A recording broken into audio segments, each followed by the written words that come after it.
നമസ്കാരം. മാൾട്ടയിൽ ഉണ്ടായ തീപിടുത്തത്തെക്കുറിച്ചും പൊട്ടിത്തെറിയെക്കുറിച്ചും ഒക്കെ നിങ്ങൾ അറിഞ്ഞിട്ടുണ്ടായിരിക്കും. ഇപ്പോഴത്തെ അപ്ഡേറ്റ് പ്രകാരം മാൾട്ടയിൽ മറ്റു കുഴപ്പങ്ങളൊന്നുമില്ല. ചെറുതായിട്ട് ചില വീട്ടിനൊക്കെ ഡാമേജ് ഉണ്ടായിട്ടുണ്ട്. പിന്നെ തൊട്ടപ്പുറത്തൊക്കെ വർക്ക് ചെയ്തുകൊണ്ടിരുന്ന ആൾക്കാർക്ക് 1-2 പേർക്കൊക്കെ ചെറിയ പരിക്കുകൾ ഉണ്ടായിട്ടുണ്ടെന്നാണ് അറിയാൻ കഴിഞ്ഞത്. ഞാൻ ന്യൂസ് അപ്ഡേറ്റ് വഴിയാണ് ഞാനും ഇതറിഞ്ഞത്. ഓക്കെ, അപ്പം നമ്മുടെ മലയാളം ചാനലുകളിലും ഇതുമായിട്ട് ബന്ധപ്പെട്ട കുറച്ച് വീഡിയോസും റീൽസും ഒക്കെ വന്നിട്ടുണ്ടായിരുന്നു. ഞാൻ എൻ്റെ കമൻസ് ഒക്കെ ശ്രദ്ധിച്ചപ്പോൾ എനിക്ക് മനസ്സിലാകുന്നത് മാൾട്ട എവിടാണ് എന്ന് അറിഞ്ഞുകൂടാത്ത നിരവധി ആൾക്കാർ നമ്മുടെ നാട്ടിലുണ്ടെന്നാണ്. മാൾട്ട എവിടാണെന്ന് അറിഞ്ഞുകൂടാത്ത ആളുകൾക്ക് വേണ്ടിയാണ് ഈ ഒരു വീഡിയോ.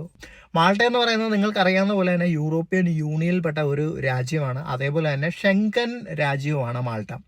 ഇതിൽ നിന്ന് വ്യത്യസ്തമായി യൂറോപ്യൻ യൂണിയൻ മെമ്പർ സ്റ്റേറ്റിലെ 2 രാജ്യങ്ങൾ മാത്രമേ ഇംഗ്ലീഷ് ഒഫീഷ്യൽ ലാംഗ്വേജ് ആയിട്ട് യൂസ് ചെയ്യത്തുള്ളൂ. ഒന്ന് അയർലൻഡും അതേപോലെ ഒന്ന് മാൾട്ടയാണ്. നമുക്കവിടെ ഒഫീഷ്യൽ ലാംഗ്വേജ് ഇംഗ്ലീഷ് ആയതുകൊണ്ട് തന്നെ നമുക്ക് കോഴ്സുകൾ അവിടെ പോയിട്ട് ഇംഗ്ലീഷിൽ പഠിക്കാനായിട്ട് പറ്റും. അതേപോലെ തന്നെ ജോലിക്കും നമുക്ക് വളരെ സഹായകരമാണ്. അതുകൊണ്ടാണ് നിരവധി ആൾക്കാർ മാൾട്ടയിലേക്ക് പോകാനായിട്ട് താല്പര്യം പ്രകടിപ്പിക്കുന്നതും അതേപോലെ തന്നെ ജോലിക്ക് വേണ്ടി അന്വേഷിക്കുന്നതും ആയിട്ടുള്ള കാര്യം. പിന്നെ രണ്ടാമത്തെ കാര്യം എന്ന് പറയുന്നത്, മാൾട്ടയിലെ പബ്ലിക് ട്രാൻസ്പോർട്ടിൽ ഏറ്റവും കൂടുതൽ വർക്ക് ചെയ്യുന്ന വിദേശ ആൾക്കാരിൽ നമ്മുടെ ആൾക്കാരാണ്. ഇന്ത്യൻസ് ആണ് ഏറ്റവും കൂടുതലുള്ളത്. അതേപോലെ തന്നെ ഇന്ത്യൻസിൽ കൂടുതൽ മലയാളികളാണ് ഏറ്റവും കൂടുതലുള്ളത്. ഞാൻ ഇതിനു മുന്നേ അവിടെ വർക്ക് ചെയ്തുകൊണ്ടിരുന്ന ആളാണ്. അപ്പോൾ ഞാൻ ഇപ്പോൾ ജർമ്മനിയിലേക്കാണ് മൈഗ്രേറ്റ് ചെയ്തത്.